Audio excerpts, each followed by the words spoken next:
Hello, hello. Welcome to the weekly Rotoscopers live stream. I'm your host, Morgan Stradling. I'm excited to be here today. We have a lot of fun things that we are going to be talking about. And yeah, so I'm making progress. For those of you who, are watching live and have been following the saga, you know that I am trying to improve my live stream setup and get there little bit by little bit. So still haven't put the new mic on. That'll be next on the list. But if you're live, let me know in the chat. But with that, let's go ahead and get started. We're just going to talk about, what we're going to talk about today, we're going to go and review the box office from last week. I'm going to give a little mini spoiler-free review of Minions and Monsters. I keep messing that up. It's Minions and Monsters because Minions are number one, right? And then I have just some animation news that I'm going to discuss. There's some trailers that were released and other things like that. So if you're in the chat, let me know. And with that, let's hop right into it. So first, we're going to be doing the weekend box office for last weekend. Let me make that a little bit bigger for you guys. So last week, obviously, the big player in the box office was Toy Story 5 with $70.8 million, followed by, this was the big release of Supergirl. And Supergirl did not do as well as expected. It was definitely $37 million, but was a bomb, all things considered. And Obsession, number 3, $9.7 million. Obsession is just going to have legs for days, for weeks, for months, which is really cool. I still need to see that. I think I was talking with Rachel Wagner off air the other few weeks ago that the last horror film that I have seen is The Ring. So this is not my lane. I don't go see these movies. It's not my thing. But I think just out of curiosity and as much of a phenomenon this movie is becoming, I kind of got it, right? And then Jackie Best and Last, 8.4 million. Disclosure Day, only in its second week, already dropping to number 5. This one, had a big bump, but word of mouth really wasn't there to carry it, 8.25 million. And Masters of the Universe, we talked about that on the podcast, 2.3 million. And Star Wars, rounding out number 10, 1.7 million for the week. So I do want to see if I can scroll over to see. This is going to kind of mess things up for you guys. Oh, there we go. My little sidebar was disappearing. But yeah, so Toy Story already is at nearly $300 million in just 2 weeks. So doing quite well for Disney. And then Obsession is doing $233 million. So yeah, the summer box office is alive and well. Don't let people tell you otherwise. And of course, there's going to be big hits and bombs, but we're getting kind of everything in between. Let's go to Toy Story, see where Toy Story is at for its domestically, $318 million and $287.8 million. It's kind of 50-50 with a big chunk of it being domestic ticket sales and then the rest being international. I need to look and see what markets are still slated to open up, but that's okay. And for the grand total, $606 million. So the numbers that I was talking about here, these are just their domestic totals for that. So yeah, I mean, great numbers for Toy Story. It is still kicking it. There was one day, which is this Monday. Hold on, there we go. Okay. I'm trying to see what it looks like on this screen. Not too bad. Okay. So this past Monday, it finally went into the 7 figures instead of the 8 figures with $8.1 million. And then we have the Tuesday bump. We don't have the Wednesday numbers. I was kind of hoping that by this point we'd have them because Minions and Monsters did come out yesterday. Now, I saw the movie, went to the press screening, and was actually very surprised with that. The Minion movies are kind of like, we're getting another one of these, really? But at the same time, you're like, well, people love these movies. Family love these movies. They do exceedingly well for Illumination. So why would we not have them? But nonetheless, I think there is fatigue if you're kind of looking for something new and fresh. And I will say this one surprisingly was new and fresh for me, at least. I couldn't tell you what. Oh, Rise of Gru was the second Minion. So there's the Despicable Me franchise, which is all of these. Then there's the Despicable Me movies, and then there's the Minions spin-off movies. And this is my spoiler-free review, but Minions and Monsters showed yet again that the Minions are movie stars in their own right. They can carry their own franchise. They don't need Gru. I think at this point, kind of Gru in that storyline is kind of getting a little tired. But with this movie, they were able to keep it incredibly fresh because they talk about, you know, what happens if the Minions ended up in 1920s Hollywood and they're in the shift from the silent era to the talkies. And they wind up in Hollywood and they end up having to, you know, become these huge movie stars just because of who they are. They're so magnetic and everyone loves them. And then they have trouble with the transition. And so they have to, let's do monster movies instead. And overall, you know, my tagline of this was silly, slapstick, and surprisingly smart. And what I loved about this movie is that it plays to the adults on one level and it plays to the kids at another level. And obviously everything in between. But if you are a movie buff or you just, you know, it feels, if you're a movie buff, you're going to love this movie because it is just bursting at the seams with cinema references. I mean, it even pays homage to Charlie Chaplin and Buster Keaton and a whole variety of different movie stars. And it's really fun because if you know those references, it makes it worthwhile for you because you're catching, you know, the different movie references. Or there's these two studio heads called the Bright Brothers. And there's lots of studios, Warner Brothers and the Disney Brothers, right, that are studio heads at this time. And so they kind of play on that. And I thought those characters were fantastic. They were comedically obese. And one sort of the good cop and the other's the bad cop. And I really liked that dynamic. I thought they were really fun. And just all of the Hollywood glitz and glamour. I thought it was great. I really enjoyed the first act of this film. I was laughing nonstop. It was so fun, so enjoyable for me as someone going into this thinking, is this really something that we need to do again? Or here we are again. And they really subverted my expectations and I had a really great time. Now, I will say it loses steam around the halfway point, you know, the 45-minute mark. And that's really disappointing because then we kind of leave Hollywood behind. It's still there in the back, but it's not as prominent as the first part. So, you know, it's a bummer because it was such a strong opening for this film. So I rated this 3.5 stars. I would definitely recommend going see it, especially if you were, I feel like you will be surprisingly surprised. Surprised. You will enjoy yourself if you go and see this. So yeah, I mean, who doesn't love Minions? Right? I know kids love them, families love them. And that's why I was really excited to see the Wednesday box office numbers just to kind of get a glimpse of how the Wednesday did. You know, we're going into this 4th of July weekend. This is the new movie. I predict that Minions will obviously take it with Toy Story, you know, in there as well, probably at number 2. But with a new family film, you're going to be splitting the family audience. So will Toy Story kind of drop a little further as other films are introduced? I want to go back and kind of see what's releasing this weekend. Coming out this weekend, we have Swallowtail and Dragonfly, Mary Oliver, Saved by the Beauty of the World. These are limited releases. The widest release that we're getting is Thrash, and then the Minions movie that was just released a few days ago. So and Young Washington. And Young Washington is really interesting. This is perfectly set for this weekend, but I think they're releasing it on July 4th. Specifically, I think they really just want to have that July 4th date on their, you know, July 3rd. Okay, here it is, July 3rd. So it's being released tomorrow. And this has, you know, Andy Serkis is producing it. He's involved, but not really. And yeah, I think this one will really appeal to the 4th of America, Independence Day, patriotic, you know, want to see something very Americana for the 250th anniversary of the United States, the Declaration of Independence. The semi-quincentennial is coming up in just a few days. I'm interested in seeing this one. Haven't seen the screener for this one yet.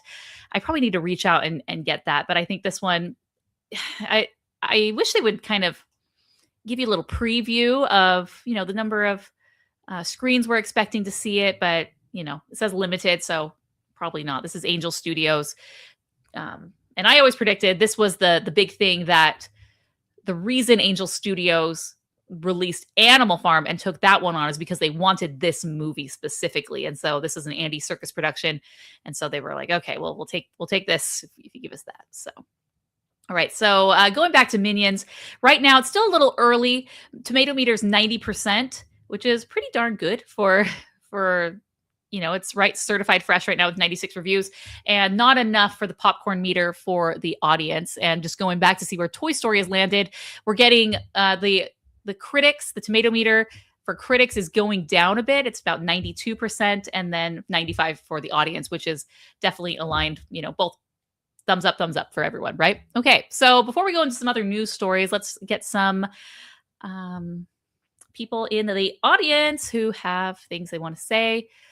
We say, I remember seeing a TikTok of everyone in line backed up at Wendy's waiting for a Minions toy. People love the Minions. Yeah, I didn't realize that Wendy's had the rights for the Happy Meal toys, right, for the kids' toys. My kids ended up with one of them somehow. They went with the grandma and they took them to Wendy's, and we ended up with a Minion, and they're actually pretty cute. So that's interesting that people are lining up for those toys. Side note, tangent time. It's just been very disappointing, the quality of McDonald's toys over the years. I mean, I go back and you look at some of these things that they did for, in the 80s and 90s. Like, holy cow, I wish I had my bag. My sister, she thrifts. And so she'll thrift all sorts of things. And she, sells in these little antique malls and does boutiques and stuff. And she got one of these vintage Barbie McDonald's ones. And it's a legit little mini Barbie. It has the Barbie with the hair and the little outfit. There were a variety that were released, but this was the replica of the original Barbie with the black and white swimsuit. It has a stand. I mean, I was so impressed. And she gave it to my daughter, who loves it. But, you remember, what movie was it where they had the puppets that was at Burger King? Speaking of thrifting, my sister also thrifted a whole bunch of Toy Story 2 toys, and they are very high quality. She gave them to her little son, who's about 3 years old, and he's been playing with them nonstop. Like, really high quality, actually toys that you could sit and they could stand up. They're not going to topple over. A lot of the toys now are just kind of built into a contraption or a device. It's kind of gimmicky. They just don't want to go to the lengths to have the articulation and all of that. So it's a are but the Minions ones have pretty good so far. So let's see what Jeremiah has to say. While I love the Wildwood teaser, I doubt it will get families in theaters, particularly the dark gray shadowy clips they showed of the young shirtless young lad crying. On the plus side, so far as I can find, there are no other family films coming out in October, so it'll pretty much be the only new one to see until Cat in the Hat comes out. Yes, we did get the Wildwood trailer or teaser trailer coming out, and I didn't pull that one, but I could pull it. We could maybe show it in a little bit, but yeah, so good things coming. Now let's jump to some news stories for the week. Well, while we're doing that, let me just pull up the Wildwood trailer while everyone else you can throw some comments in. Here we go. Leica Studios. Let's see. I mean, this is a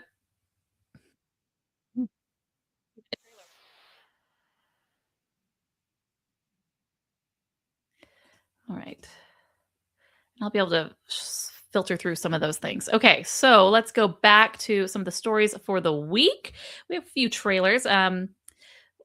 Which is my short key for this? Shift 6. There we go. So we got, speaking of Illumination, while they have your eyes in and butts in seats, they released the next original feature called Not Alone. And we got the teaser for that. Now, this is directed by Eric Guillen, Claire Dodson, and Jonathan Delval. And this is kind of a rom-com with aliens. It's a sci-fi. I'm just going to filter through some of this. There's this, guy, and he's working at some sort of space center, and he's working on this spaceship, and a girl comes along, and he kind of asks her on a date. And I'm doing this I'm just scrolling through this so we don't get, copyright flagged. Well, I guess I'm not sharing the audio, but, so we're getting this fun rom-com thing, which we don't see a lot in animation. I'm trying to think of the last true rom-com. I mean, not even Toy Story 4 was a rom-com. And the original Toy Story 4 that Lasseter had pitched, that definitely was. But I'm trying to think, let me know in the comments. I mean, when I just, right off the top of my head, if I think of rom-com, I think of the Paperman short from Disney. It's not necessarily rom-com, but it's more of like a love interest. And then, so they have this thing, or the spaceship that blasts off, and they're holding hands, so cute. And then, aliens, and they're silly and goofy, and they look like sticky hands. And so we'll see. And, I saw some people commenting say, ugh, why ruin a good movie with this? But this is the movie. I mean, of course, they're not going to have this totally serious film that's going to be appeal to adult sensibilities entirely. I mean, they're going to have elements that appeal to families and children. So I'm not going to necessarily write this one off based on that. I thought they were actually very endearing and funny. It'll be interesting to see how what ends up coming as we get more of this. But this is starring Timothy Chalamet and Selena Gomez as our leads. It's Guillen's first feature as lead director after years as Illumination's production designer and co-director of Despicable Me, which is pretty awesome. And then Claire Dodge and the director of Minions: The Rise of Gru is joining along. So, and of course, Chris why do I say it wrong every time? Meledandri, he is being the producer. And what Chris said, I really enjoyed. He said, the big story there is that we're going back to originality. This is a homegrown directing team coming right out of the studio. So this is great. I mean, say what you will about Illumination. Illumination is, they keep their team together. It's not, I mean, I don't know how it is behind the scenes, but it seems like they really have people who were staying with the studio from a long time. Like he's even saying it, this is a homegrown directing team. And, they've done various productions, co-directing in the past, and now we have the three of them together doing this. So this is going to come out April 16th, 2027. And so far, I'm impressed. I think it'll be pretty okay. All right. And let's see. Thoughts on this? We have Jeremiah commenting on this. Okay, I honestly love the teaser for Not Alone. The end felt like a standard standard Illumination, but the rest really surprised me. Yeah, so I think we're going to get maybe something new from Illumination, at least partially, right? We're going to get this different aspect, this rom-com, this love element, and thrown in with, like you said, standard Illumination fare at the end. And the music, which I didn't play, the song was very atmospheric. The romance seemed cute. It had a little heft to it. Very excited. Yes. Okay. Before I go to the next story, we have Lil Coffee Bandit. Hi, Morgan. Love the podcast. Been listening since the beginning. An OG. I love it. Hope you and your family and Chelsea are well. Thank you. Yeah, that was one of the reasons why I was a little late to the podcast today. We had kind of a very hectic morning.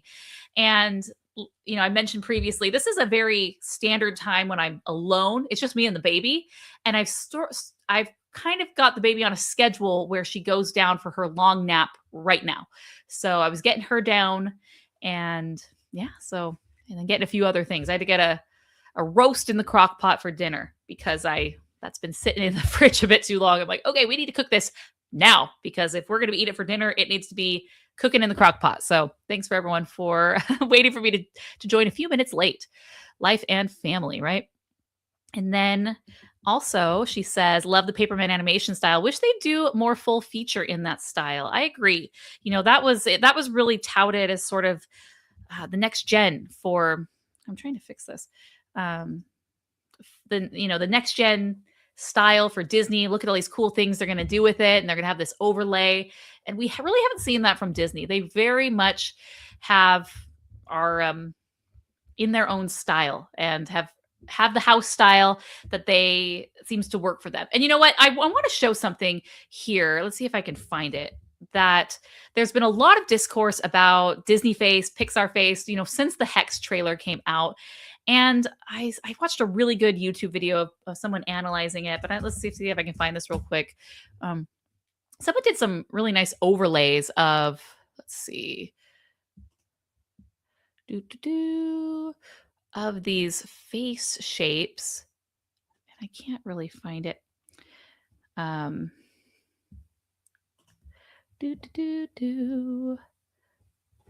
an author. It was like an artist who had like colored the eyes on all of them one color and colored the cheeks another color and like the lips face shape. Let's see. What if I type in Hexed? Not really getting it. So, well, we can show you this right here. That'll do, pig. This will do. Okay, let's get rid of this. So we have Disney face, DreamWorks face, Sony face, Blue Sky face. What else? And this is just referring to my eyebrows, like the what face, where your eyebrows are kind of up and and you're making sort of this sheepish, what's happening here, And we've seen this with Hex. We see this with Judy Hoops, the kid from Stranger Things. That movie is so unremarkable that I don't remember this kid's name. And then with Pixar, it's like, how did I get in this situation, guys? But at the same time, and here's another one where they isolate out these face shapes. This isn't the one that I was referencing, but it's okay. You kind of get the feel. Like overall, this is the same thing. But watching the Minions movie this weekend, I mean, Illumination has a type. I think we give Disney too much flack, or the internet's giving them too much flack because, I mean, they have a style that's worked for them. It's very marketable as far as merchandise, and all the dolls and all of that. And then Illumination. I mean, you see one character in a background of an Illumination movie, and you're watching Illumination. They have these very wiry characters, long legs. They have a face that's very much Illumination. I mean, they even transpose it a bit into the Mario movie. Like, wow, we can tell Illumination did this movie because it's the Illumination look. And, I can't get mad at them because I don't know. I think 2D had a lot more variability and variation in all of the characters and the designs and eye shape and face shape, but we're just not seeing that. And that's just kind of an unfortunate, aspect of the culture that we're in, the culture, or at least the corporate culture. Disney is a corporation first and foremost, right? But I feel like in the 90s, they really tried to hide behind the veneer of we make art, we make movies. And now it's kind of the other way. It's like, we don't really care. The veneer of an art house or a movie studio that's so creative. I mean, it's like, no, we're Disney and this is what our movies look like. I don't know. Am I wrong? I'm not getting mad at them for it, but that's just kind of how I feel. We have a comment saying, oh yes, definitely remember the DreamWorks eyebrow raise. It was the same face staple for a long time.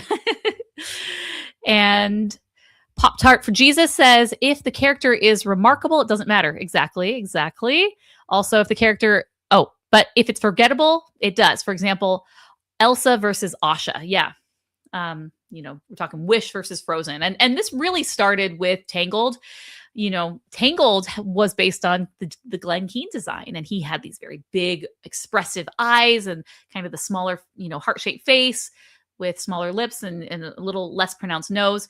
And it seems that is just a very appealing design that has worked very well. And we saw that translated into Frozen.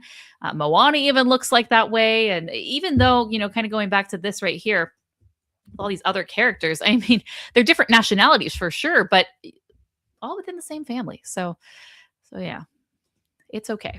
I think we're getting a little too crazy getting mad at this, right? Okay, let's go to our next story. Lots of little teaser trailers coming out. So did you know that there's an Angry Birds 3 movie? I totally forgot that there was an Angry Birds 2. Vaguely remember seeing the first one. I podcasted about it, but man, it's been so long. The only thing I really, if you tell me, like, name one thing about Angry Birds, the original movie, is that Clay Cadis is the director. It was kind of, he had worked at Disney for a long time. He had, back in the early 2000s, late 2000s, early 2010s, had a podcast called The Animation Podcast, where he interviewed a lot of great people in the industry. And it really inspired me to start Rotoscopers because I thought, well, and then he stopped doing it. Obviously, he got very busy at work and then, directing at later points. But I thought, it'd be fun to have another animation podcast where it's fans talking about the movies and reviewing them. And, we've branched into interviewing people along the way, right? I could do a lot more interviews. So there's constantly movie, pitches coming. It's just hard to find time. But okay, so we have Angry Birds 3. This is coming in theaters December 23rd. And, this movie is about Red, who is Jason Sudeikis, and he's juggling his biggest challenge yet, fatherhood. And so we get him. I mean, who knows where the mom is? She's around, like he mentions the mom, but he's kind of being stay-at-home dad here. And then he gets the assignment to watch the kiddos. And we have the the sports obsessed bird. We have the little baby who's just creating havoc, kind of Jack without the powers, getting into the knives and creating problems and peeing everywhere. Here's the family. Wow, do they all look totally different, not from the same species at all? It's like, whatever, we don't care. We're just going to make them look like what we want to look, because if they're all red, it's going to be very difficult to differentiate. But yeah, that's a choice. And whatever, it's Angry Birds 3 at this point. What can you do? And here's, oh no, he's stepping on the drawer of tacks. We have a drawer of tacks for some reason, and the baby's going to fall. Oh no, now there's knives. Oh no, hey, let's bring in our friends. Remember these guys? The bomb squad, as they say, as they bring in the friends. And oh no, the baby's peeing everywhere. It's like the Bellagio fountain. It's just like, what are we doing, guys? As someone who has kids and babies and bodily fluids are a thing, I don't find this funny. I don't enjoy it at all. It's like, ugh. So I don't know why this movie is the way, why are you the way that you quotes from The Office, but I'm not loving this one. I see it and I'm thinking, I don't need it. Don't need it at all. Has quite a cast of characters: Lily James, Kiki Parker. I mean, I could just list them all off, right? And yeah, it's been 7 years since Angry Birds 2, which I don't recall seeing. Yeah. So let me know. What are you guys thinking? Yes. And, comments. It was an app. Like eye roll emoji. Angry Birds must be over 10 years old now. Will this even appeal to little kids? Is Angry Birds even a mobile app that people play anymore? Does it have the cultural relevance that it did? I don't know. It was definitely a big thing in the early 2000s, or I keep saying that, early 2010s, right? And so, it seemed inevitable that you would make this. But now I guess it's just turned into its own movie franchise where the juice is worth the squeeze for them in order to do these movies, although quite a few years apart. And this premise just doesn't appeal to me. It's like, what? The dad taking over the family, after a few movies, like, what are we going to do now? Well, let's get some kids, and whoa, all the antics with children, and just doesn't seem appealing to me at all, personally. All righty. And then I saw this right as I was hopping on. Moana 3 in the works. Jared Bush and Dana Ledoux Miller will write the script. But they have the most strange source ever. It's just, yeah. It's a Spanish Twitter, like discussing film. I don't know about that. I mean, I'm not surprised if this were true. Are you? I mean, the second one did amazing. Why wouldn't there be a third one in the works? I feel like maybe we knew this. I feel like we've gotten hints that, yeah, we're going to get Moana 3. So I don't know why this is being pushed as something that they are promoting us. Oh, going. All right. And going back to Angry Birds. Jeremiah says, here's the thing. Everyone hated the first Angry Birds, but supposedly the second one is not only better, it's actually really funny, sweet, and well done. The third one, I as well am unenthused. Yes. And then Pop Tart for Jesus says, can we get an actual story, please? Yeah. Something a little different. You see, and then we go here and we see what Wildwood from Leica is doing. And just amazing artistry. And I was talking with Chelsea. It's like, yeah, when your dad is, or when you're like a billionaire and this is kind of like a passion project, you can get it, just make movies and you don't have to really worry about them being these commercially success. You want them to be, but these Leica movies feel like passion for the craft of animation versus just a product we're putting out hoping to, get investors excited so we can meet quarterly earnings and have good results for the quarterly earnings call. Like that, honestly, is the Disney strategy to me. It's like, what can we do just to get the investors excited, just to bump the price, at the quarterly call. It's just everything they do. And so many of the things that Disney announces, they just like quietly just step away, never talk about them again. It's just like this burst of like, hey, what if we do this? This is really cool, exciting, right? Wow. Line go up. And then, we actually don't really want to do that, but line went up. So that's all that matters. And that's I'm so cynical about Disney right now. But yeah, so we get this trailer for Wildwood and it's just really pretty to look at. It's just amazing. Them and Aardman, what they're able to do. And they do stop motion. And again, they have the house style. You see a movie like this and you're like, yes, why wouldn't this be Leica? It has the Leica feel. And if you watch an Aardman stop motion, it has the Aardman feel. And although character designs, we we could compare them from movie to movie and see. But I feel like these feel very standard. But yeah, Jeremiah said earlier, like this dark sort of movie, is it going to appeal to families and children? It just seems a little bit more, gritty than what maybe might appeal to families. But we got to give families, you need to give us a break, right? We need or not, we don't need to give families a break. Like families need to, like, I don't know. I'm an animation fan. I'm totally different than like the average family moviegoer. I'll go and see these movies because I know the studios or the history behind it. I'm excited for it. But the average family that's just kind of like sees a trailer or whatnot, or like, we're going to the theater. What do you want to see, kids? Well, how can we get them excited? Let's see. Wildwood looks amazing. Leica are amazing. Heart emoji. And, speaking of things that appeal to kids, we have the first look at the DreamWorks CoComelon, the movie. So this is just an image that we have. And I'm like, oh, I can proudly say my children have never watched CoComelon. I'm going to pat myself on the back for that. It's like the ultimate brain rot for children. Like they've said behind the scenes that they will put children in front of these shows. And if the children's attention changes or deviates or they lose interest, then they go back and rework that scene to add another cut, add another something to, something bright, something musical, a noise. So that way they are constantly just focused on the scene, on the screen. I don't believe that's healthy for children, especially babies. Like this isn't my jam. So, however, they're making a movie. And I know nothing of CoComelon. I don't know if these are characters that are in the movie or in the series, but this is our first look at it. So this one actually is coming out Friday, February 19th, 2027. Probably a very safe bet for them. Just release it, when nothing else is happening or nothing big, prominent. And, you rake in the millions as far as families with toddlers. I can't imagine anyone beyond preschool children taking... obviously, if you have children that grew up with this, maybe, but it's so heavily preschool focused that I feel like even young kids age out and say, like, I don't watch that anymore. I don't watch those shows anymore. And I don't know. But so there we go. We got that. Let's read some comments. Oh, let's see. Morgan, will you be reviewing the live action Moana? I'm not excited for it at all. Same. Same.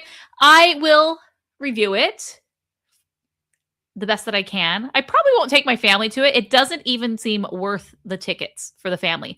I will go and see it and review it. Whether we review it on the podcast, it's another story if we can, if Chelsea wants to see it too. But I mean, we have to compare. I hated Moana 2, did not enjoy that one. And, we did Lilo and Stitch. Why not do this one too? My big thing with this, and this has always been my gripe about this movie, is that they had, I never say her name, Auli Carvalho. She was cast with The Rock. They were both there together. They were the leads.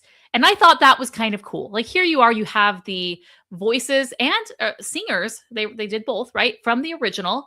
And here they are, they're going to do it in live action. They both are able, to look the part and sound the part, right? Obviously.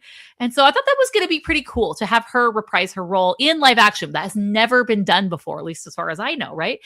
But then people got mad. She's apparently only half Hawaiian, or she wasn't Polynesian enough.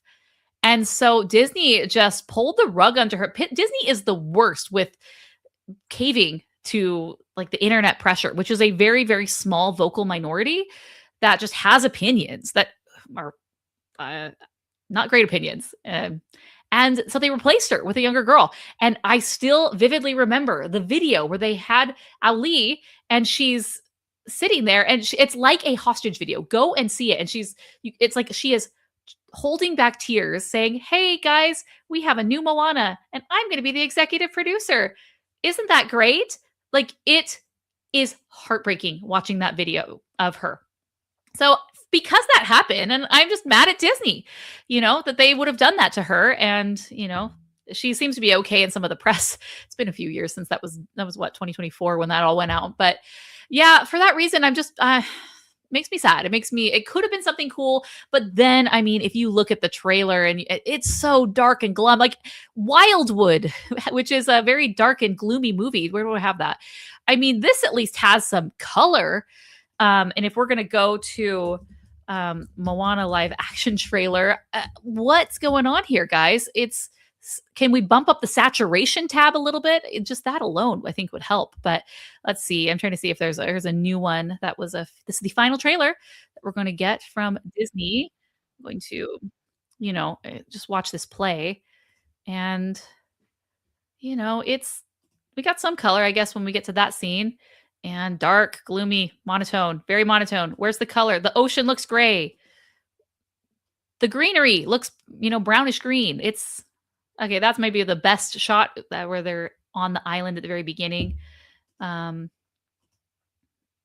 it looks gloomy. Looks very glum to me.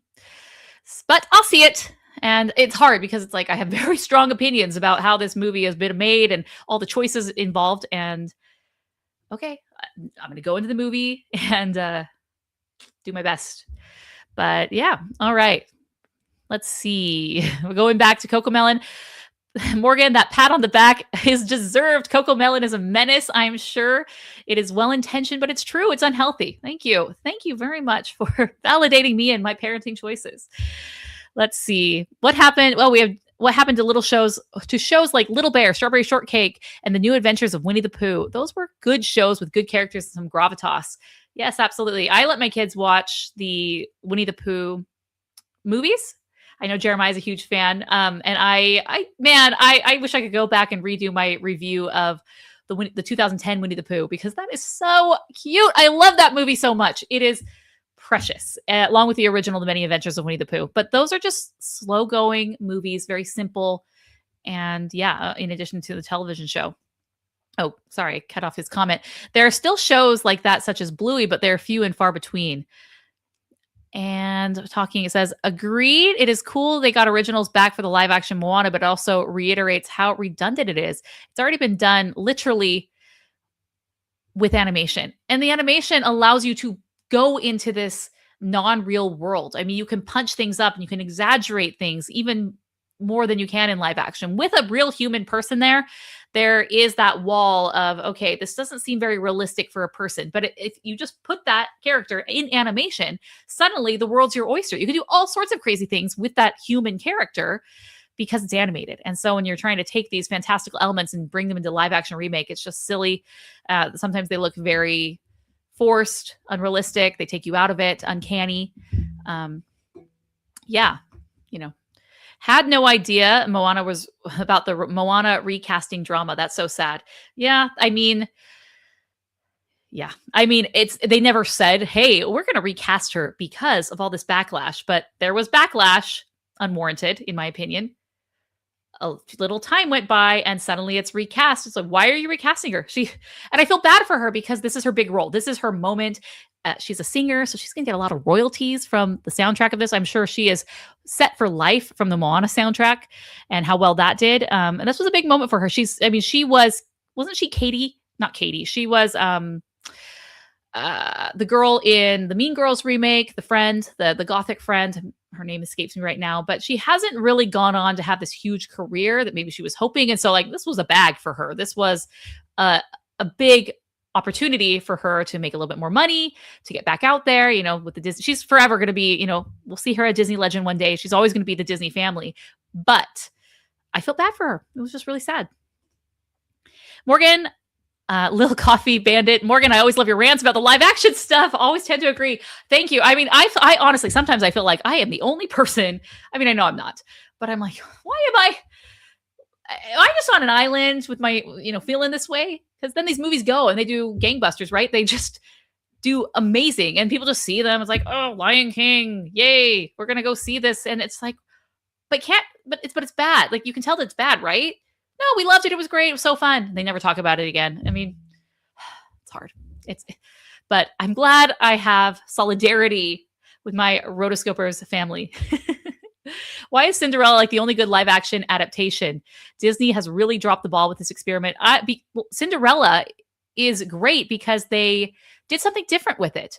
There's no songs, and people might get mad. Oh, why didn't you put songs in it? But because they made these distinct choices, and the story is more of the they just took elements of the fairy tale that maybe didn't make it into the Disney version. And we get to see the prince a little earlier. They changed that arc, and it's different enough that it feels like it's standalone movie. It's more like we're taking in a different interpretation of the Cinderella fairy tale, slightly based on what Disney done, but taking that even further. It's a different interpretation of even the Disney version, right? And so the dress is different, and just the style, everything about it just feels different. We don't have the mom, Lady Tremaine doesn't really look like Lady Tremaine. I mean, it's, man, on the fly, really dropping the ball on these names, but it's Galadriel, the voice of Kate Blanchett, who is Lady Tremaine, but she doesn't have the big pompous, big bouffant hairstyle that's gray, and they just do so many different things that makes it different enough that. And it's just well made. It's just very well made. It's colorful. It's pretty. Yeah. Jeremiah, I know this is a hot take, but I don't even like Cinderella remake that much myself. I do like the Jungle Book pretty well, and Christopher Robin. Yeah. See, I mean, there's something enough different for everyone. I went and rewatched Jungle Book because I was on Jonathan North's show, and we were talking about different adaptations of Jungle Book. And that one, again, it's similar to the Disney one, but they add some different storyline elements, and the wolves have a bigger part to play. That one's fun. Not my favorite. I think I would do Cinderella above that one, but it's still a lot of fun nonetheless. Continuing on, he says, I do feel the remakes are nearly always awful. They either change things in ways that don't work or stay way too similar while losing the charm of the original. Yeah, Disney remakes are not my jam. They feel very formulaic at this point. It feels like it's an instant, printing money situation for Disney, where I don't know, maybe they realize like, yeah, these aren't the greatest movies in the world, but I think they're afraid if they deviate from the very tried and true, formula that they have for these things at this point, that they're going to bomb and not do as well.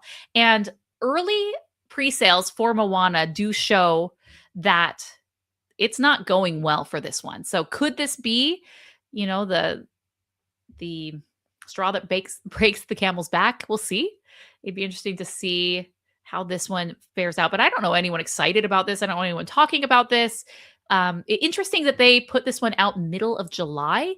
I feel like they couldn't, because Star Wars kind of always has that May slot, but I feel like those maybe should have been switched. If you wanted to get people amped up, excited for summer, let's kick it off with a good old ocean movie about Moana, and then move Mandalorian and Grogu to late summer. Late summer, I mean, that's basically a month in December, mid-July. Let me grab a drink real quick. Talking about live action remakes.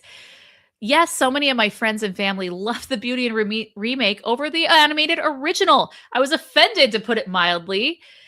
Jungle Book was probably my least disliked of the remakes. Wow. How can you like that one over the original? Everyone has different tastes, but interesting. Very interesting.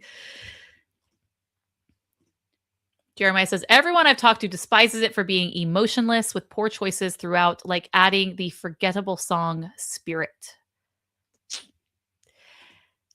I think the worst of the recent remakes was Pinocchio. What a stinker. Oh, wow. We did that last year, I think. We were kind of on a kick of doing these live action remakes, and that was very painful to watch. And it went on Disney Plus, and so it didn't really have the opportunity to bomb, but they know. I'm sure the streaming numbers show that one did not perform. Jeremiah, he's saying, allow me to affirm, you are right to be offended. He's referring to Little Coffee Bandit. The original Beauty and the Beast is wonderful. The remake is, well, not so much. And Famous says, I love the old cartoon version of Lion King so much. They should release it to theaters instead of making another realistic sequel. Yeah, it's a shame, because I remember specifically seeing the 3D remake of The Lion King. What was this, 2011-ish? 3D remake. It wasn't a remake. They just kind of, remastered it, re-rendered it for 3D because that was all the rage back then, and it was fun. I mean, the 3D didn't really it felt very multiplane to me, which was kind of an interesting effect, but it didn't need to be in 3D. They just did it to capitalize on a trend. But yeah, what happened to all these re-releases of these classic films before home VHS and home media? I mean, it was very common to see these be released from time to time, and they did very well. They did decently well. With VHS, those kind of stopped the 30th anniversary or 20th or whatever. And they do continue to do these with live action. Star Wars is continues to get, the 20th anniversary Revenge of the Sith, which I saw and loved. And it was so fun to see it in theaters, but it seems like they're animated properties. They just don't, well, hold on. I mean, I guess they did. I'm remembering Anastasia, and didn't they re-release Lion King with Anastasia because they were being very bitter to Don Bluth? So I guess when they want to be evil, they do it, but that's a joke. I'm trying to think, when was the last time a Disney animated film was released as a re-release? Non-gimmick. I don't know. It would be fun to see those, but I think that they don't want to do that. They'd rather just push you to Disney Plus. But I mean, Finding Nemo, these are all kind of like the 3D remakes. Let's see. Oh, yes, I went to see the 2011 Lion King re-release in 3D too. It was a bit gimmicky, but great to see the film on the big screen again. Yes, especially since a classic like the Lion King. Just amazing. Yeah. So, okay. That is our live stream today. Let me know. Oh, Lizzie Shepard says hello. She just jumped on. So this has been fun. So I need to, this is just for me for future live streams. I just need to keep, as I see a news story, put it in my little folder of all of these news stories to talk about, because there were a few other ones that I missed that, we could still talk about. I will be excited to come back next week so we can talk about the box office of the Minions. If you didn't catch the beginning of the live stream, I gave a spoiler-free mini review. Surprisingly enjoyed it. It has a lot for anyone, whether you're young or old. If you're a cinemaphile or a movie buff, you're really, really going to enjoy the first act of this film. It's funny, it's great, and it does peter off at the end. So let me know if you're going to be seeing movies this weekend. Let me know what you're going to be seeing in the comments of this video. Happy Independence Day early to everyone. 250 years, we did it. Semi-quincentennial. It's a fun one. So I hope you have a great time. If you're in the United States, you're celebrating.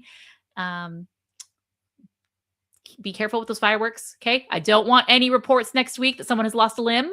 It's not going to work for me. Speaking of lost a limb, I'm reading Treasure Island with my children, and we are doing the different Treasure Island rewatches. So lost a limb, obviously, because Long John Silver has a peg leg, in case you didn't get that reference. But he, before we started with Treasure Island, because it's Robert Louis Stevenson, it's a little bit, heavier, English as far as the way that they speak and write. And so we started, before we even read the book, I was like, I gotta get them excited about this story before we read it. Because we checked out the audiobooks from the library. So we've kind of been listening in the car. The chapters are pretty short, which is great. But before we did that, we watched the Muppets Treasure Island.